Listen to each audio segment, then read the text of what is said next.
Salve pessoal, sejam todos bem-vindos e bem-vindas aqui à nossa aula. Prof. Lucas Martins aqui com vocês. Hoje nós vamos trabalhar o tema improbidade administrativa, com foco, óbvio, em concursos na área de segurança pública, na área policial. E esse tema continua regulamentado na Lei 8429 de 92. Eu falo continua porque a Lei de Improbidade Administrativa, a LIA, Lei 8429 de 92, ela foi substancialmente alterada, modificada no segundo semestre de 2021, pela Lei 14.230. E aí muitos se referiram à Lei 14.230, que alterou significativamente a Lei 8429, muitos se referiram a ela como nova lei de improbidade. Só que a Lei 14.230 ela não revogou a Lei 8429 de 92. Ela não substituiu a Lei 8429, como fez, por exemplo, a nova Lei de Licitações e Contratos, que de fato substituiu a antiga Lei de Licitações e Contratos, Lei 8666, hoje revogada. Mas isso não aconteceu com a Lei 8429, que segue em vigor, tá? Então nós não temos a rigor uma nova lei de improbidade.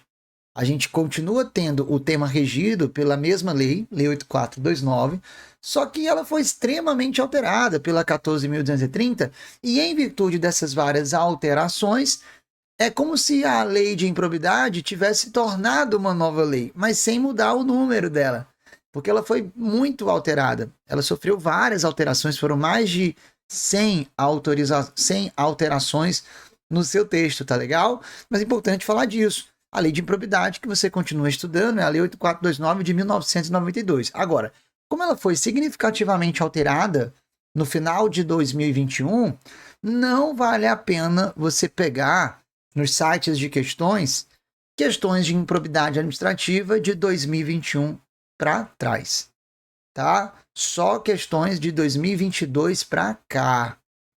Beleza? Importante, porque às vezes você está estudando para uma banca que não tem tantas questões. Aí você pega todas que tem, e nessa de pegar todas as questões que tem daquela banca, você acaba pegando questões de 2021, 20, 2019, 2018, cobrando a lei de improbidade antes das alterações que ela sofreu em 2021. Então, cuidado com isso. Para essa aula ter um rendimento bem bacana, eu vou sugerir que você dê um pause no vídeo e pegue a lei de improbidade. Se você tiver ela aí no seu material escrito, melhor ainda. Porque como é um assunto letra de lei, na medida que a gente for resolvendo e comentando as alternativas de cada questão, eu vou espelhando para vocês os dispositivos da lei de improbidade que a gente vai estar utilizando para fundamentar cada questão. E aí, na oportunidade, a gente vai lendo e comentando partes da lei de improbidade administrativa. Por isso, essa aula é uma aula de teoria em questões, em cima das questões que a gente selecionou, tá bom?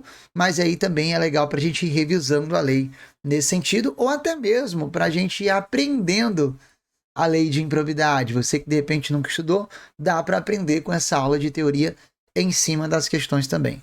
Combinado? Ó, a minha já está inclusive aqui espelhada. Ó, a minha já está até aqui aberta. E a gente vai ficar lendo, fazendo alguns comentários, tá? Então é importante você ter a sua lei de improbidade aí também. Mas vamos lá. Direito administrativo direcionado para carreiras policiais e afins, né? O nosso foco. Convidando aí você a participar do nosso grupo de carreiras policiais. O grupo no WhatsApp é gratuito. A ideia é que a gente fique movimentando mais esse grupo com questões de prova, com notícias relacionadas a cargos nessa carreira, né, nas carreiras policiais. E aí, para entrar, é só escanear esse QR Code. O tema de hoje, improbidade administrativa, como eu disse, está na Lei 8429, que foi, olha só, atualizada pela Lei 14.230 de 2021. Bacana? E aí, ó, alguns editais colocam inclusive essa lei de forma explícita, né? Já vi editais cobrando improbidade, aí coloca Lei 14.230. Mas o que você vai ter que estudar é essa, ó. É a 8429 alterada pela 14.230. Tá certo? Bom, Nossas redes sociais, se você ainda não segue meu Insta, tá aí, ó, @proflucasmartins. Se você ainda não tá inscrito no nosso canal, pô, ajuda a gente, né? Se inscreve lá também. E vamos nessa. Primeira questão já na tela para vocês, ó. Detalhe, as questões aqui eu coloquei na ordem dos artigos. Sempre, né? Na ordem dos artigos, que a gente vai trabalhando gradativamente a lei. Tá aí, ó. Questão que veio para o concurso da Polícia Civil do Estado de Goiás. PC Goiás, ó, agente. Jackson é delegado de polícia lotado em Rio Verde, Goiás, e preside um inquérito policial sigiloso envolvendo um ex-prefeito do município, acusado de coordenar uma rede de exploração sexual de adolescentes. Jesus. Jackson, porém, tem seu aparelho tablet furtado. O microcomputador continha informações sigilosas, ó, sobre o procedimento, sobre o inquérito policial, e o vazamento de dados acaba por frustrar uma operação que seria realizada contra o prefeito, né, contra o ex-prefeito, que está sendo aí investigado, que acaba por se livrar do flagrante por ter se antecipado à diligência extravasada, ou seja, vazada, né? Aí eu te pergunto, o delegado, ele teve a intenção, gente, de frustrar essa operação? Ele foi furtado. Se ele foi furtado, ele não teve a intenção de frustrar esse flagrante, né? Ah, Lucas, mas pô, ele é delegado, né? Tudo bem que ninguém escolhe ser furtado, ninguém quer ser furtado, mas pô, como ele é delegado, ele podia ter tomado mais cuidado. De repente ele não foi negligente aí? Bom, a gente poderia até discutir se ele foi ou não negligente nos cuidados com o seu tablet. Mas aí eu te pergunto, negligência é dolo ou é culpa? Negligência caracteriza culpa. E culpa hoje não é mais suficiente para configurar uma conduta como improbidade administrativa. E aqui nós já temos a primeira nota importante. Só existe ato de improbidade administrativa por conduta dolosa. Para que uma conduta, uma ação ou omissão, seja configurada ato de improbidade administrativa, hoje, a Lei 8429, no artigo 1º, parágrafo 1º, ao definir ato de improbidade administrativa, diz que é a conduta dolosa dentre as previstas nos artigos 9, 10 e 11, tá? Então, a culpa hoje, negligência, imprudência ou imperícia, a culpa não é mais suficiente para configurar uma conduta como ato de improbidade administrativa. Então, como o delegado Jackson, ó, não agiu com a intenção, não houve dolo, não havendo dolo, não há o que se falar em improbidade administrativa. Tá legal?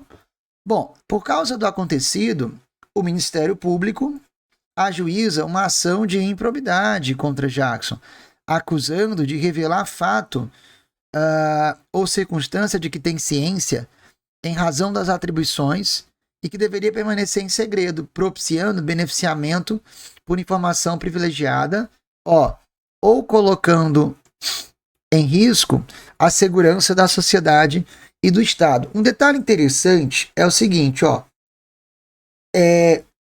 isso que o MP está acusando dele ter feito, essa conduta aqui, ó, ela é ato de improbidade prevista no artigo 11, ó, da Lei de Improbidade Administrativa, que traz os atos de improbidade que atentam contra os princípios. Eu não vou falar que é, né?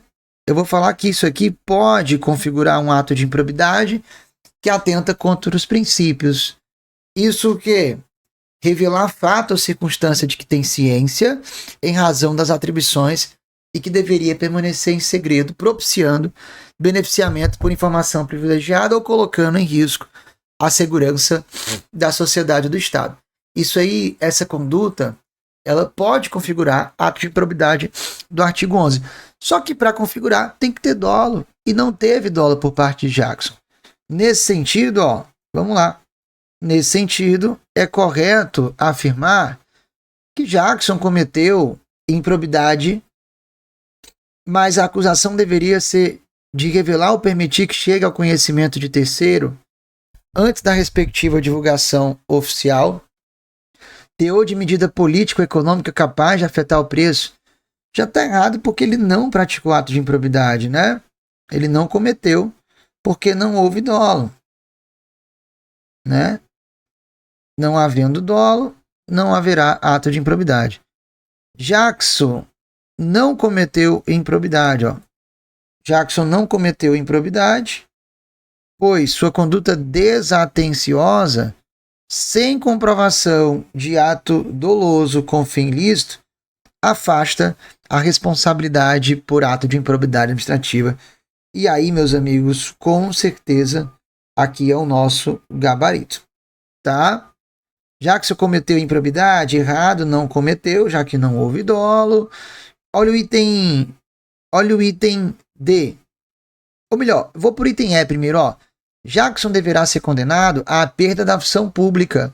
Detalhe, ainda que ele tivesse agido com dolo, a conduta que ele praticou seria configurada como ato de improbidade que atenta contra os princípios.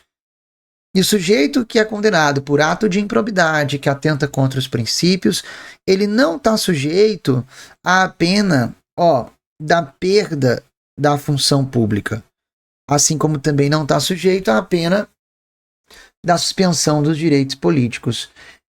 E o item D, Jackson não cometeu improbidade, começou certo, não cometeu improbidade, pois sua conduta desatenciosa, sem comprovação de prejuízo orçamentário ao erário, afasta a responsabilidade por ato de improbidade errado.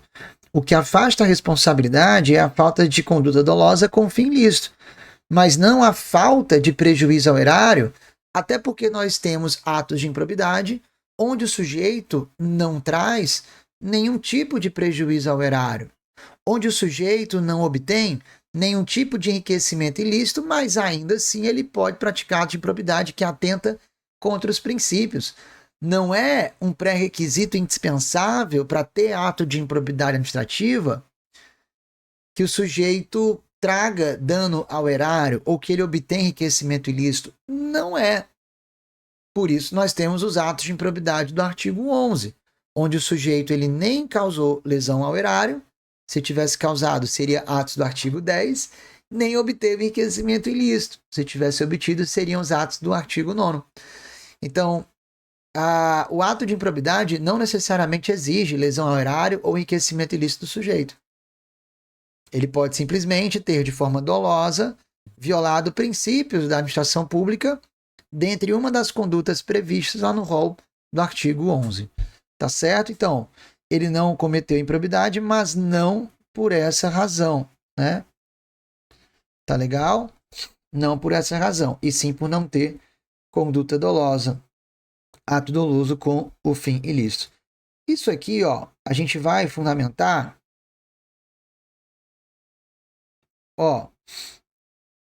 no artigo 1º, parágrafos 2º, ou melhor, vou colocar aqui do primeiro, parágrafos 1º, 2º e 3º. Artigo 1º, parágrafos 1º, 2º e 3º. Vamos dar uma lida? Tá aí para você a lei de improbidade.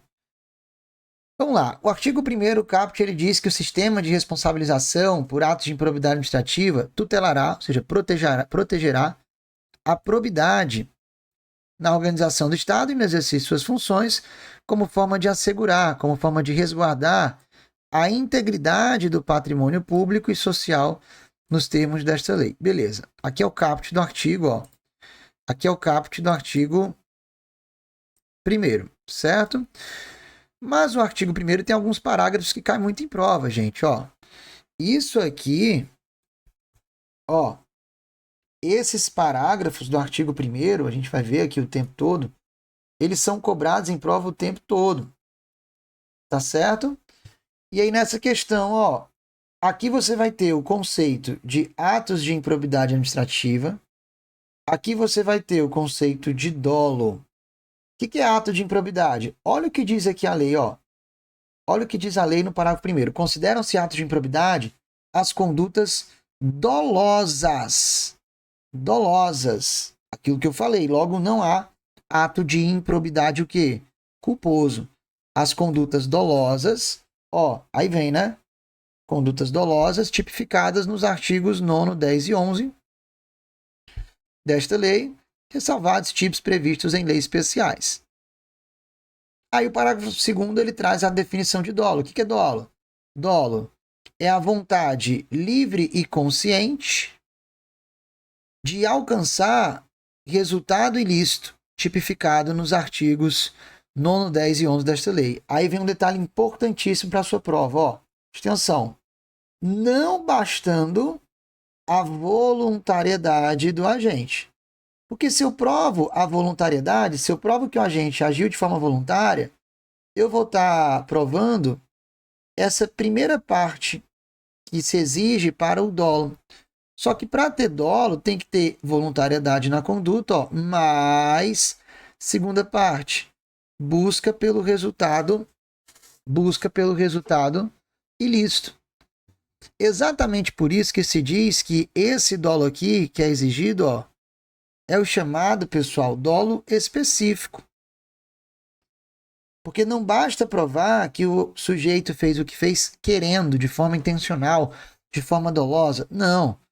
Tem que se provar que ele agiu de forma voluntária, ó, mas, além disso, fez o que fez de forma voluntária em busca de alcançar os resultados tipificados nos artigos 9, 10 e 11. Daí dizer que aqui, ó, se exige o chamado dolo específico, tá? Dolo específico. O dolo que se exige para que a conduta configure improbidade, ó, não é o dolo meramente genérico. Não é dolo genérico. A gente exige o quê, ó? A gente exige dolo específico, tá? Não é dolo genérico, é dolo específico que se exige. É exatamente por isso que eu tenho aqui o artigo 1º, parágrafo 3º, dizendo assim, ó, o mero exercício da função, ou desempenho de competências públicas, vem sem comprovação de ato doloso com fim ilícito, aí vem, deixa eu só mudar aqui, né, ó, ficar mais arrumadinho para vocês. Ó, sem comprovação de ato doloso com fim ilícito, o que acontece? Nesse caso, fica afastada. Isso cai muito, ó.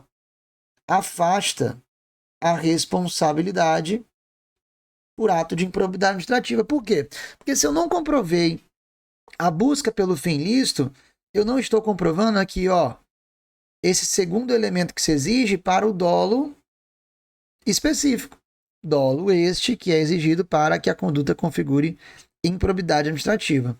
Tá legal? Então, ó, resumindo isso tudo, o dolo que a lei exige para que a conduta seja configurada como ato de improbidade administrativa é dolo específico, porque exige não apenas a prova de que o sujeito agiu de forma voluntária, como também a prova de que ele agiu voluntariamente em busca daquele fim ilícito. Se provam apenas a voluntariedade da conduta, sem provarem a voluntariedade em busca do fim ilícito, nós não teremos o dolo específico, que é exigido para que a conduta configure improbidade e, por conseguinte, não teremos o ato de improbidade administrativa. Tá legal? Por isso que, nesse caso, a responsabilidade por improbidade ficará afastada. Bacana, pessoal. Voltando para as questões. Então, a primeira está aí, ó, aproveitei para ir lá na lei. Vamos para a próxima. Questão de número 2 aí na tela para vocês. Questão que veio agora no concurso da PC de Minas Gerais. Ó, PC Minas. A Lei Federal 8429, posteriormente alterada pela 14.230, promoveu novas perspectivas no combate à corrupção e na moralização do desempenho das funções públicas. Das opções a seguir, apenas uma não está em consonância com o citado diploma legal. Ou seja, para marcar o que está errado. E tem A. Aplicam-se ao sistema da improbidade disciplinado nesta lei os princípios constitucionais, ó, do direito administrativo sancionador? Correto. A gente leu o artigo 1º, parágrafos 1º, 2º e 3º. Isso aqui está no artigo 1º, ó, parágrafo 4º. Tá? Não vou nem ler porque é exatamente isso. Ó, ou melhor, deixa eu ler aqui rapidinho com vocês, né? Tá aqui já, ó. Aí, ó. Aplicam-se ao sistema de improbidade os princípios constitucionais do direito administrativo sancionador. Princípios como devido processo legal, contraditório, ampla defesa, razoável duração do processo, né? E por aí vai. Então, o item A está correto, logo não é o meu gabarito, bora para o item B de bola. Ó, independentemente de integrar a administração pública indireta, ou seja, mesmo que não pertençam à administração pública indireta, estão sujeitos às sanções desta lei os atos de improbidade praticados contra o patrimônio, ó, de entidade privada. Contra o patrimônio de entidade privada para cuja criação ou custeio o erário haja concorrido ou concorra no seu patrimônio ou receita atual. Aí vem, ó, deixa eu sair, né? Limitado o ressarcimento de prejuízo, nesse caso, a repercussão do ilícito sobre a contribuição dos cofres públicos. Isso aqui também está correto, pessoal. Aqui agora, ó, é o artigo 1º, parágrafo 7º, né? Quando a gente trabalha em probidade administrativa, a gente costuma, nessa parte das disposições gerais da lei, que vai do artigo 1º ao artigo 8º-A, a gente costuma trabalhar aqui, ó, os sujeitos do ato de improbidade. Ó, sujeitos do ato de improbidade. Sujeitos do ato de improbidade. E aí nós vamos ter aqui basicamente, né, ó, nós vamos ter aqui basicamente o sujeito ativo e vamos ter aqui, ó, o sujeito passivo. O sujeito passivo do ato de improbidade. Sujeito ativo, sujeito passivo. Sujeito ativo, ó, é quem pratica o ato. Sujeito ativo é quem pratica, ó, é quem pratica o ato de improbidade. Sujeito passivo é quem sofre. Sujeito passivo, ó, é quem sofre o ato de improbidade. Sujeito ativo hoje tanto pode ser pessoa física, tá? Tanto pode ser, ó, pessoa física, como também pode ser pessoa jurídica. Já o sujeito passivo é sempre pessoa jurídica. Sempre pessoa jurídica quem sofre ato de improbidade. Então imagina, você praticou um ato que causou 10 mil reais de prejuízo ao estado do Ceará,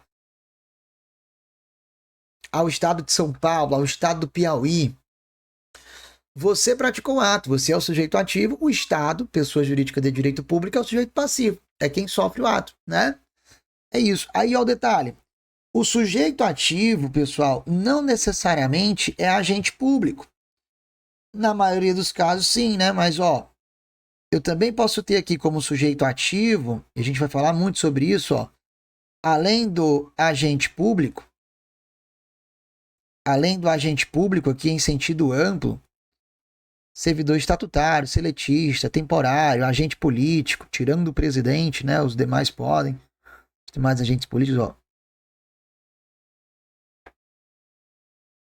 Eu tenho aqui o agente público, mas eu posso ter também aqui um terceiro. Eu posso ter também aqui um particular. Alguém que não é agente público, mas que dolosamente induz ou concorre com o agente na prática do ato. O conceito de agente público, ó, vai estar no artigo 2º. Já a possibilidade de um terceiro, mesmo não sendo agente público, praticar ato de improbidade, quando ele dolosamente induz o agente a praticar o ato, ou quando esse terceiro dolosamente concorre com a gente, tá aqui no artigo 3º, tá? Belezinha? E esse terceiro, esse particular, pode ser tanto pessoa física como pessoa jurídica hoje. Hoje se admite que pessoa jurídica pratique ato de improbidade e por ele responda. Antes da Lei 14.230, não. Antes da Lei 14.230, a lei de improbidade ela só era aplicada para punir pessoas físicas. Por isso que criaram uma outra lei, a Lei Anticorrupção, para punir pessoas jurídicas por atos lesivos da administração pública, que tem a mesma natureza de atos de improbidade, porque a lei de improbidade antes não se aplicava para punir pessoas jurídicas. Hoje se aplica, de modo que uma pessoa jurídica tanto pode ser punida pela lei anticorrupção, como também pela lei de improbidade hoje em dia. Ou seja, eu também posso ter uma pessoa jurídica como sujeito ativo de um ato de improbidade, praticando um ato de improbidade. Já o sujeito passivo, né, aquele que sofre o ato de improbidade, pessoal, esse sujeito passivo é sempre uma pessoa jurídica. Essa pessoa jurídica, ela pode integrar o Estado. Então eu posso ter como sujeito passivo os entes federativos, autarquias, fundações públicas, empresas públicas, sociedades de economia mista, mas eu também posso ter, entidades privadas. Eu também posso ter aqui entidades privadas sofrendo ato de improbidade, ou quando recebem subvenção, incentivo, benefício do Estado, ou entidades privadas para cuja criação ou custeio o erário haja concorrido ou concorra. Sobre o Estado sofrendo ato de improbidade, a gente vai destacar aqui o artigo 1º, parágrafo 5º. Agora, sobre entidades privadas sofrendo atos de improbidade, artigo 1º, parágrafos 7º, ou melhor, parágrafos 6º e 7º. Tá? Então aqui, esquematizei para vocês os sujeitos do ato de improbidade. Sujeito ativo, aquele que pratica o ato. Sujeito passivo, aquele que sofre o ato de improbidade, tá? Na lei, você vai ter aqui o seguinte, na lei a gente vai ter aqui o seguinte, do 5º ao 7º, eu vou ter o sujeito passivo, aqueles que sofrem o ato de improbidade, tá? E aí, nos artigos 2º e 3º, nos artigos 2º e 3º, aí eu vou ter aqui quem, eu vou ter aqui o sujeito ativo, aqueles que praticam o ato de improbidade. Certinho? Olha aí, o parágrafo 5º do artigo 1º. Os atos de improbidade violam a probidade na organização do Estado. Na organização do Estado e no exercício de suas funções e a integridade do patrimônio público social e dos poderes, social dos poderes, né? Aí vem, dos poderes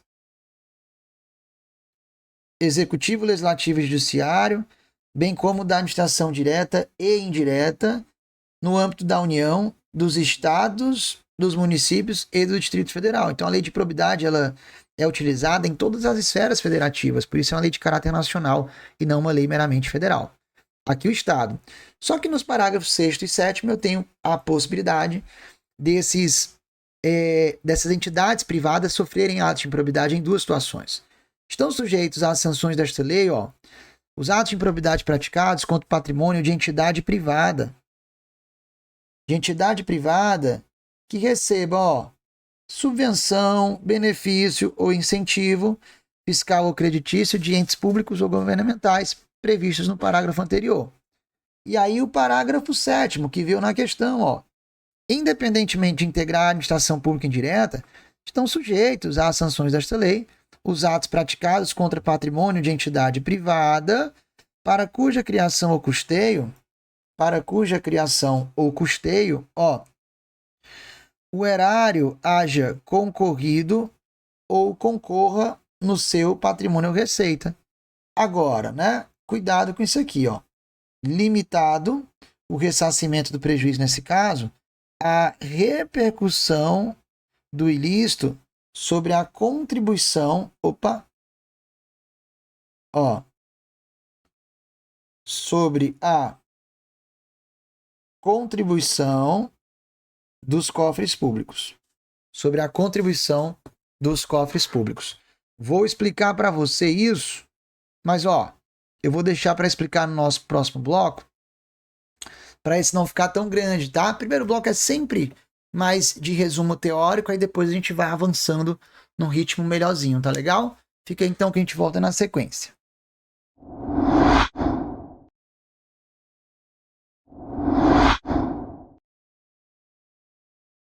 Vamos lá, pessoal, voltando, vou chamar aqui você na nossa esquematização para explicar aquela parte final, do parágrafo 7º. Essa parte final do parágrafo 7º. Bem rapidinho, para a gente também não transformar 100% em uma aula teórica, né? Aqui é o seguinte, vamos imaginar que eu, Lucas, tenha aí eu, Lucas, tenha uma associação. Montei aqui uma associação. Eu, Lucas, vou pegar aqui colegas aí do magistério de administrativo. Eu, Lucas, professor Herbert Almeida e a professora Lidiane Coutinho, aqui do nosso estado do Ceará, certo? E aí, meus amigos, a gente montou aqui uma associação, é uma associação privada, é uma associação que não faz parte da administração direta nem indireta. Porém, essa nossa associação,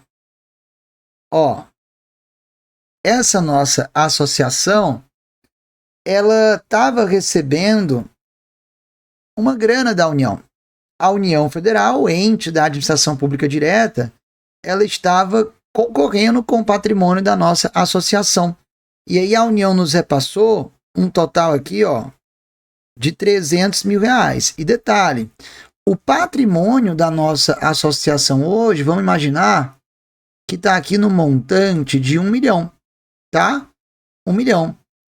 Desse milhão, 300 mil veio aí da União Federal. Ou seja, a União ela colabora com 30% do nosso patrimônio. Tranquilo? E aí vamos imaginar que tia Lid, professora Lidiane Coutinho, que é isso, tia Lid? Tia Lid estava metendo a mão no dinheiro aqui da nossa associação. E repito, nossa associação que é uma entidade privada, que não faz parte da administração direta nem indireta. E aí a tia Lid, ela estava desviando verba pública aqui do patrimônio da nossa associação, de modo que tia Lid, que é isso, tia Lid, causou um prejuízo no montante de R$500 mil. Pergunto, dá para dizer que essa nossa associação sofreu um ato de improbidade? Dá, porque também é possível ter como sujeito passivo do ato de improbidade entidades privadas para cuja criação ou custeio o erário haja concorrido ou concorra. Que foi o caso, já que a União concorreu com o custeio aqui da nossa entidade privada.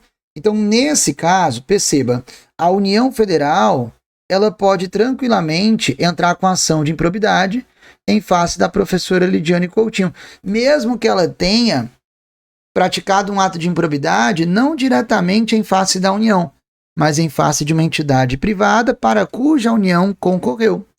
Agora, quando o juiz condenar a tia Lid a ressarcir a União, pode o juiz condená-la a ressarcir no montante do prejuízo? R$500 mil? Sim ou não? Não. O juiz não vai poder condenar tia Lid nessa ação de improbidade, né, a ressarcir a União no valor total dos R$500 mil. Por quê? Porque nesse caso a responsabilidade fica limitada à contribuição dos cofres públicos, né, que foi de apenas, entre aspas, apenas, óbvio, né, R$300 mil. Então a tia Lid apenas poderá ser condenada a ressarcir a União Federal até o valor que ela entregou, repassou a essa entidade privada, ou seja, no montante dos R$300 mil, tá? E os outros 200 mil? Aí a nossa associação cobra da Tchelid, né? A nossa associação pode entrar aí contra a Tchelid com uma ação de cobrança, cobrando os 200 mil reais. Tá legal? É isso que diz aqui, turma, ó, deixa eu voltar aqui então para nossa questão. Ó, é isso que diz aqui a lei nessa parte final, ficou claro? Limitado o ressarcimento de prejuízo nesse caso, a repercussão do ilícito sobre a contribuição do cofre público, porque senão eu vou ter um enriquecimento sem causa do erário. Ok? Maravilha. Bom, então até agora, na nossa segunda questão, tá tudo certo, vamos para o item C. Olha o item C, ó. Não configura improbidade a ação ou omissão decorrente de, atenção, ó, decorrente de divergência interpretativa da lei, baseada em jurisprudência, ainda que não pacificada, mesmo que não venha a ser posteriormente prevalecente nas decisões dos órgãos de controle ou dos tribunais do Poder Judiciário, embora essa afirmação tenha fundamento no artigo 1º, parágrafo 8º, que hoje está com eficácia suspensa pelo STF, ele ainda não foi declarado inconstitucional. Então, o que está lá ainda está lá. Aqui é o artigo 1º, ó, parágrafo 8º, e está correto. Se está correto, o meu gabarito tem que ser o item D, né? Ó, eu vou já explicar melhor aqui esse parágrafo 8º, mas olha o D.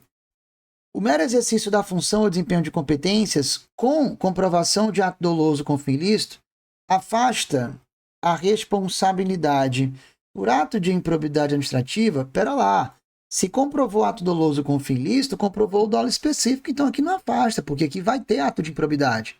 Na verdade aqui é sem, ó. Na verdade aqui é sem comprovação de ato doloso com fim ilícito.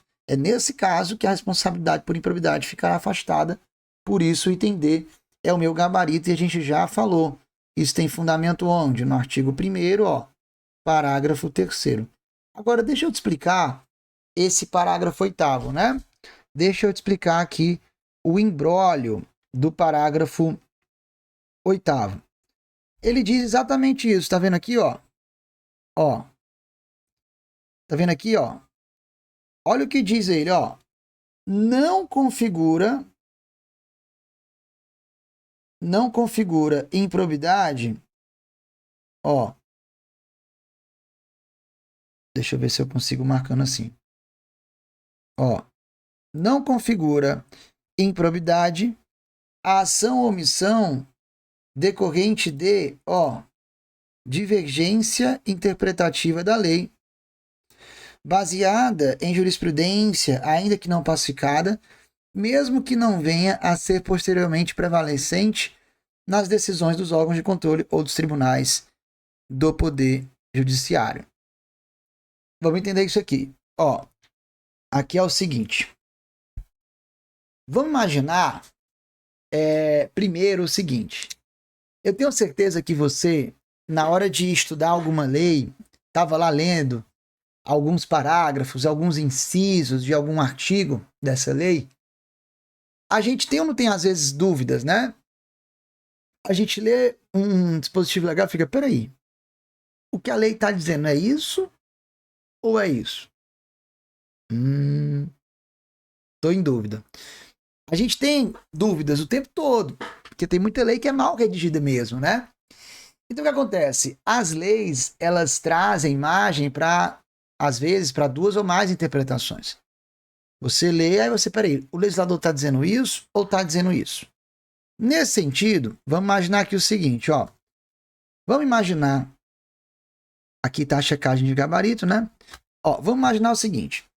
Vamos imaginar que eu tenho aqui a lei de improbidade, certo? E aí na lei de improbidade, eu tenho aqui o artigo 9º, eu tenho aqui o artigo 10 e eu tenho aqui o artigo 11. Artigo 9º traz atos de improbidade que importam enriquecimento ilícito, 10 atos que causam lesão ao erário e 11 atos que atentam contra os princípios. E aí eu tenho aqui, ó, várias condutas em cada um desses dispositivos, tá? Aí vamos imaginar que aqui no artigo 10, que traz atos que causam prejuízo ao erário, no artigo 10, sei lá, inciso alguma coisa, na hora de interpretar, a gente está na dúvida se para isso ser ato de improbidade, o sujeito tem que fazer A mais B, ou se basta que ele faça o A para que já configure o ato de improbidade. Como é um dispositivo, aqui é um exemplo hipotético, tá? Como é um dispositivo que gera margem para mais de uma interpretação, eu tenho divergência nas decisões judiciais. Só que para 99% dos tribunais do Brasil, ao interpretarem esse dispositivo do artigo 10, 99% dos tribunais dizem assim, ó, não, para que isso configure ato de improbidade, basta que o sujeito, ó, tenha feito A. Basta o A. Não precisa que ele tenha feito B para que só aí configure ato de improbidade. Se ele fez A, acabou. Isso por si só já basta para que haja ato de improbidade. O que o artigo 10, inciso tal, está querendo dizer é que é ato que causa prejuízo ao erário quando o sujeito faz apenas A. Não precisa fazer A mais B. Quase todo mundo pensa desse jeito. Só que aí tem um juiz da vara única do município, não sei de onde, que fala, não, eu não concordo. Eu não concordo com essa interpretação. Para mim, para que isso seja ato de improbidade, o sujeito tem que fazer A mais B. Se o sujeito não fez B, ó, não há ato de improbidade. Porque para mim, o que a lei está dizendo, ó, para que isso seja ato que causa prejuízo ao erário, tem que ter as duas coisas na conduta. Se só teve uma, não é ato de improbidade. Mesmo que a jurisprudência majoritária entenda em sentido contrário, eu, juiz, tenho o livre convencimento motivado. E aí, para mim, eu entendo que, nesse caso, não há ato de improbidade. Absolvo o réu por entender, interpretando a lei, nesse caso, entendo que o que a lei está dizendo é tem que ter A mais B para configurar a improbidade. Se só teve A, eu entendo que não há ato de improbidade, por isso absolvo o réu. Pessoal, é uma decisão isolada. É 1%. Mas se tem um precedente, mesmo que extremamente minoritário, que caracterize alguma divergência na hora de interpretar a lei, mesmo que mínima essa divergência, né? Acabou, papai. Isso já é um precedente para dizer que não haverá ato de improbidade. Então imagina, eu sou prefeito, estou sendo acusado de um ato de improbidade e 99% das decisões judiciais interpretam a lei entendendo que aquilo que eu fiz é ato de improbidade, que aquela minha ação é ato de improbidade. Mas tem uma decisão isolada da vara única de uma comarca lá do interior do estado do Amazonas que entende que não. O juiz interpretando a lei, ele fala, não, para mim isso aqui ainda não é improbidade. Pronto, acabou. Eu posso pegar essa decisão minoritária, extremamente minoritária, e utilizar na minha contestação, na minha defesa, que com base no parágrafo 8º, eu não vou responder por improbidade. Não configura improbidade a ação ou omissão pautada em divergência interpretativa da norma quando há jurisprudência divergente, ó, mesmo que minoritária. Isso aqui é safadeza, né? Ó. Isso aqui é pra galera ficar impune, ó. Não configura improbidade a ação ou omissão decorrente de divergência interpretativa da lei, baseada em jurisprudência, ó, ainda que não pacificada e mesmo que não venha a ser posteriormente prevalecente nas decisões dos órgãos de controle, ou seja, vale para a jurisprudência de TCE, TCU ou dos tribunais do Poder Judiciário. Isso aqui é de constitucionalidade duvidosa. Exatamente por isso, tá vendo aqui, ó, entraram com ação direta de inconstitucionalidade e, em medida cautelar, o ministro Alexandre de Moraes suspendeu a eficácia do parágrafo 8º. Ou seja, hoje, o parágrafo 8º do artigo 1º, ele não está sendo aplicado até que o STF, mediante seu plenário, decida se de fato vai ou não declarar esse parágrafo 8º inconstitucional. Até lá, ele não foi revogado e nem foi ainda declarado inconstitucional pelo Supremo. Então, ele ainda consta no artigo 1º e constando no artigo 1º, na literalidade da lei, ele continua sendo cobrado em prova. Então, se falam que não configura improbidade, você coloca como correto, tá bom? Como fez aqui essa questão. Bacana, vamos para a próxima? Vamos lá, ó. Questão de número 3 veio para a Polícia Civil do Distrito Federal, ó, PCDF, aqui para agente administrativo. Em relação à improbidade administrativa e ao abuso de autoridade, julgue o próximo item de acordo com as disposições da Lei 8429 e da Lei 13.869, que é a Lei de Abuso de Autoridade. Como aqui hoje é a aula de improbidade, o que nos interessa é a Lei 8429.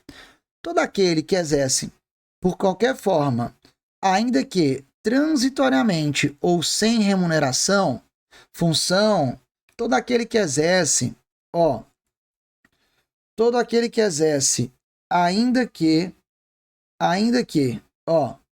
transitoriamente ou sem remuneração, todo aquele que exerce função em órgão da administração pública pode ser sujeito ativo, tanto de ato de improbidade quanto do crime de abuso de autoridade. Sujeito ativo do ato de improbidade, como a gente sabe, é quem pratica o ato de improbidade, né? E isso está correto. Aqui, eu estou me referindo ao conceito de agente público que está lá no artigo 2º, tá? Item, portanto, certíssimo. E aí você vem aqui para o artigo 2º, para os efeitos desta lei, considera-se, aqui, para os efeitos desta lei, considera-se, agente público, né, o agente político, o servidor público e todo aquele que exerce, ainda que transitoriamente ou sem remuneração, por eleição, nomeação, designação, contratação, qualquer outra forma de investidura ou vínculo, mandato, cargo, emprego ou função nas entidades referidas no artigo 1º desta lei. Tá certo? Então, cobrar a literalidade do artigo 2º, questão correta. Vamos para a próxima questão de número 4. Essa veio na PC lá do Amazonas, PC Amazonas, investigador de polícia. Pedro, investigador de polícia civil do estado Alfa, de forma dolosa, importante a informação, permitiu e concorreu para que pessoa jurídica privada, para que a pessoa jurídica privada, sociedade empresária aberta, que atua no ramo de vigilância patrimonial, utilizasse bens consistentes em armas e munições da delegacia de polícia onde está lotado, ao arrepio da lei. Não é ele quem está fazendo uso privativo, ele está permitindo que um terceiro faça uso privativo do bem público. Isso aqui, turma, é ato de improbidade, te adianto, não que importa enriquecimento ilícito, porque não é o agente quem está usando, ele está facilitando, permitindo que outras pessoas utilizem. Aqui é ato que causa, lesão ao erário, tá? Aqui é ato que causa lesão ao erário, dentre os que constam lá no artigo 10. Em troca do ato ilícito, não, pera lá, aí não, esquece, porque ele recebia, né, Em troca do ato ilícito, Pedro recebia uma mesada mensal, mais conhecida como propina, né, de R$10.000 todo dia 1º de cada mês. No caso em tela, além dele gerar a responsabilização de Pedro, além desse caso gerar a responsabilização de Pedro por ato de improbidade, que é agente público, né? Aqui vai ser ato, na verdade, que importa enriquecimento ilícito. A Lei 8429 dispõe que os sócios e os diretores da pessoa jurídica de direito privado, sociedade empresária aberta, né? Que se beneficiou desse ato, não respondem pelo ato de improbidade que venha a ser imputado ao agente público, pois não se aplica a quaisquer particulares, seja pessoa física, seja pessoa jurídica, o regime jurídico previsto na lei de improbidade. Errado, né? Eu até posso dizer que realmente eu não vou aplicar a lei de improbidade aos sócios, aos diretores, quando a empresa, pessoa jurídica, já foi condenada por ato de improbidade. Se o juiz imputa à pessoa jurídica o ato de improbidade e aplica à PJ as sanções da lei de improbidade, não pode o juiz, em regra, punir também os dirigentes, os sócios, a não ser que eles tenham participação e benefício direto do ato de improbidade. Por exemplo, né? Se uma pessoa jurídica pratica ato de improbidade onde ela importa R$500 mil ilicitamente. E provam que desses R$500 mil, R$100 mil foi para o sócio Lucas. O fato da pessoa jurídica ter sido punida não impede que o sócio que teve benefício direto desse ato de improbidade também seja. Tá legal? Aí, nesse caso, eu posso aplicar a lei de improbidade à PJ e ao sócio também. Mas, ó, o item A tá errado, né? Não respondem pelo ato de improbidade que venha a ser imputado ao agente público, pois não se aplica a quaisquer particulares. Errado. A lei de improbidade, ó, se aplica, né?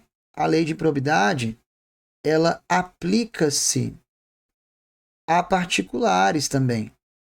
Ela aplica-se a particulares e vou além, tá? Seja esse particular pessoa física, seja esse particular, ó, pessoa jurídica. Você tem aqui o artigo 2º, parágrafo único. Lidazinha rápido, ó. Artigo 2º, parágrafo único. Olha o que eu tenho aqui, ó. Vem. No que se refere a recurso de origem pública, sujeita-se às sanções previstas nesta lei, ó. Sujeita-se às sanções da lei de improbidade o particular. O particular, pessoa física ou jurídica que celebra com a administração pública convênio, contrato de repasse, contrato de gestão, termo de parceria, termo de cooperação, ajuste administrativo equivalente. Vou ainda aqui para o artigo 3º, ó. As disposições desta lei são aplicáveis, no que couber, àquele que, mesmo não sendo agente público, ó, induza ou concorra. E aí vem aquele detalhe, né? Dolosamente para a prática do ato de improbidade. Bacana? Parágrafo 1º, também já falei disso para reforçar, ó. Perceba. Os sócios, cotistas, diretores e colaboradores de pessoas jurídicas de direito privado, ó, não respondem. Ó, não respondem pelo ato de improbidade que venha a ser imputado à pessoa jurídica. Agora, ó o salvo. Salvo, ó, tem que tomar cuidado com isso aqui, ó. Salvo se comprovadamente houver participação e benefícios diretos, caso em que responderão nos limites da sua participação. Tá bom? Como a gente explicou, né? Naquele caso. 500 mil foi para o patrimônio da PJ, mas dos 500, 100 mil foi para o meu patrimônio. Então, nesse caso, o fato do juiz ter já punido a empresa não impede que ele me puna também, sócio da empresa. Ok? Então tá aí, ó, errado o item A. B.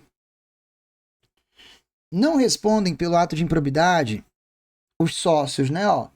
Não respondem pelo ato de improbidade que venha a ser imputado ao agente público, pois não se aplica aos particulares, pessoas físicas, o regime jurídico previsto na lei. Errado.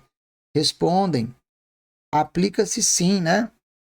Se aplica sim, já fundamentamos. Os sócios respondem pelo ato de improbidade que venha a ser imputado ao agente público, independentemente de terem participação e benefícios diretos. Falso, pessoal. Eles até respondem desde que tenham participação e benefícios diretos, como a gente viu. Respondem pelo ato de improbidade que venha a ser imputada à pessoa jurídica, independentemente de terem participação e benefícios diretos. Falso. E aqui o item E que tem que ser o gabarito, ó. Os sócios não respondem pelo ato de improbidade que venha a ser imputada à pessoa jurídica, salvo se comprovadamente houver participação e benefícios diretos, caso em que responderão nos limites da sua participação. Acabei de explicar e de resumir aqui para você, né, o artigo 3º, o 2º parágrafo único e o 3º caput e parágrafo único. Então, meu gabarito aqui é o item E. Bacana? Olha que legal, a gente está trabalhando a lei de improbidade em questões e dando aqui uma boa passeada nela, né? E mapeando aqui a lei de improbidade com vocês. Bacana? Show de bola. Vamos para a próxima. Questão de número 5. Em relação à improbidade administrativa, essa aqui veio para PC de Espírito Santo, ó. Em relação à improbidade administrativa, julgue os itens a seguir com base na Lei 8429. Embora sem tipificação na Constituição Federal de 88, A suspensão dos direitos políticos é prevista na Lei 8429. Olha, já começou errado, porque a suspensão dos direitos políticos, embora seja uma das penas previstas no artigo 12 da Lei de Improbidade, essa pena, a suspensão dos direitos políticos, ela tem sim tipificação na Constituição Federal. Lá no artigo 37, parágrafo 4º. A Constituição Federal, no artigo 37, parágrafo 4º, ela fala assim: os atos de improbidade administrativa importarão na perda da função pública, suspensão dos direitos políticos, indisponibilidade dos bens, ressarcimento ao erário, na forma e gradação previstas em lei, sem prejuízo da ação penal cabível. Então, a pena de suspensão dos direitos políticos tem previsão tanto no artigo 12 da Lei de Improbidade, Lei 8429, como também tem previsão lá na Constituição Federal, sim, no artigo 37, parágrafo 4º, tá? Agora, é verdade que a Lei 8429, ela trouxe outras penas sem previsão, sem tipificação na Constituição Federal. Por exemplo, multa civil.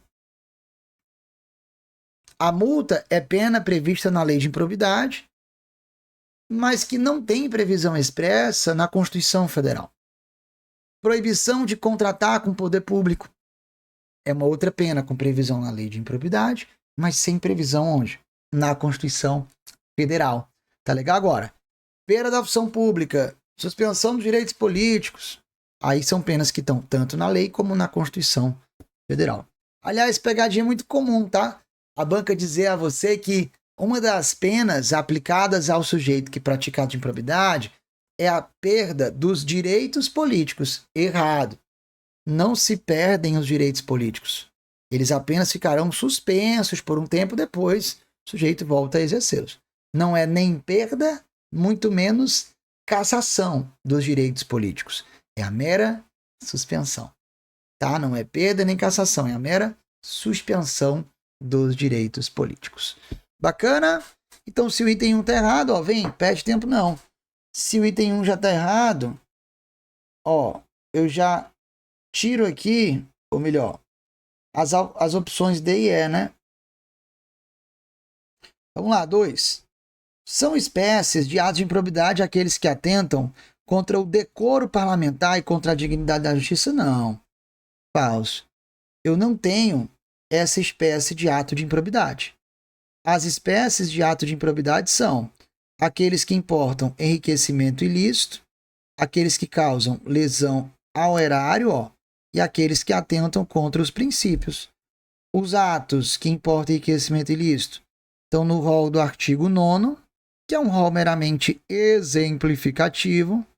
Os atos que causam lesão ao erário estão no artigo 10, que também é rol meramente exemplificativo, ou seja, há outros atos de improbidade, né?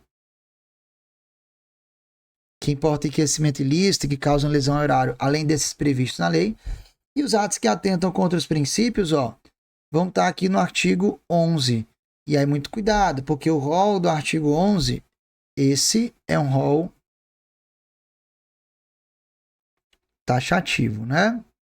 Taxativo, ou seja, os únicos atos que atentam contra os princípios, ó, são os que estão expressamente previstos aí no artigo 11 da Lei de Improbidade, tá? Não há essa modalidade, então item 2 estando errado, vem.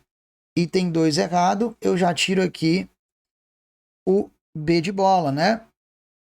E aí resta saber se o 3 está certo para eu marcar o item C ou se também está errado para eu marcar o item A. Vamos lá.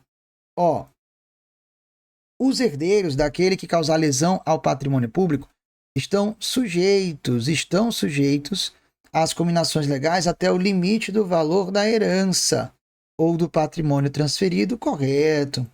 Aqui é a regrazinha da sucessão, né? Que a gente encontra no artigo 8º da Lei de Improbidade. E se o item 3 está correto, ó, C de casa é o nosso gabarito. Bacana? Ó, artigo 8º tá aqui. Vou ler o artigo 7º, já tá aqui do lado, ó. Artigo 7º.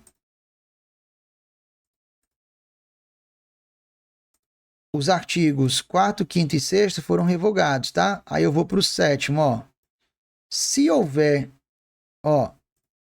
houver indícios de ato de improbidade, a autoridade que conhecer dos fatos representará ao Ministério Público. Gente, eles vão na hora da prova trocar, eles vão trocar Ministério Público por Tribunal de Contas, por Polícia Federal, por Presidência da República.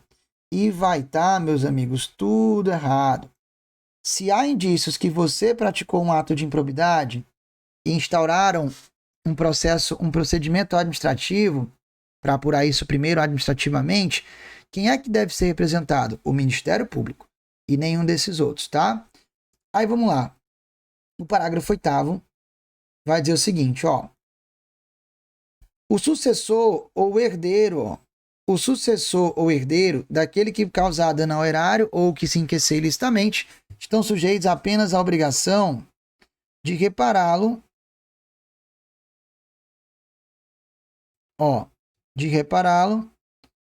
até o limite do valor da herança ou do patrimônio transferido. Então imagina, o João é servidor público, o pai do João também é um servidor público. Mas o pai do João foi condenado por ato de improbidade e o juiz aplicou ao pai do João ressarcimento ao erário no valor de R$100 mil, perda da função pública e suspensão dos direitos políticos. Só que o pai do João faleceu. Aí eu pergunto, o João, que é sucessor, herdeiro, vai ser punido por um ato de improbidade que não foi ele quem praticou? Não. Agora, ele fica sujeito a uma sanção, que é a sanção do ressarcimento ao erário, mas no limite da herança. O pai foi condenado a ressarcir o erário no montante de R$100 mil. Se o João herdou 500, ele pode ser chamado a responder pelos 100 mil. Mas se foi o contrário, se o pai foi condenado a ressarcir 500 mil e o João só herdou 100, ele não pode, nesse caso, ser chamado a responder pelos 500 mil, porque ele responde apenas quanto ao ressarcimento ao erário e no limite da sua herança. Bacana? Show de bola? Maravilha, Bom, vamos entrar aqui na questão 6, mas essa eu vou deixar para o próximo bloco. E aqui eu fiz a revisão que eu queria com vocês, das disposições gerais aqui da lei de improbidade.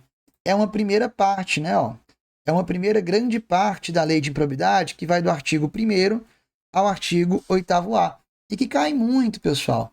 Só que aí depois dessas disposições gerais, a gente vai para os atos de improbidade, que provavelmente é a parte mais cobrada em prova da LIA, tá? Então aí a gente vai trabalhar essas questões nessa segunda parte, no nosso próximo bloco. Fica aí que a gente volta na sequência.